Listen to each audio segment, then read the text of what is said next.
ہم کریں گے ہر مظلوم کی حمایت۔ السلام علیکم، میں ہوں حورین فاطمہ اور آپ دیکھ رہے ہیں حمایتی نیوز HD چینل۔ نظر ڈالتے ہیں آج کی اہم خبروں پر۔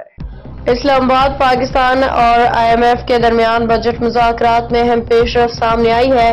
ذرائع کا کہنا ہے کہ عالمی ادارے نے پاکستان کی دفاعی ترجیحات تسلیم کر لیں۔ ARY نیوز کی رپورٹ کے مطابق IMF سے ہونے والے بجٹ مذاکرات میں حکومت پاکستان کا موقف تھا کہ پاکستان دفاعی ضروریات کو مؤخر نہیں کر سکتا۔ ذرائع کا کہنا ہے کہ IMF دفاعی بجٹ میں ضروری اضافے پر رضامند ہو گیا۔ اس کے علاوہ تنخواہ دار طبقے کے لیے انکم ٹیکس ریلیف پہ بھی پیش رفت سامنے آئی ہے۔ ذرائع کا کہنا ہے کہ IMF تنخواہ دار طبقے پہ انکم ٹیکس کی شرح کم کرنے پہ آمادہ ہو گیا۔ تنخواہ دار طبقے کے تمام سلیب پہ انکم ٹیکس کی شرح کم ہوگی۔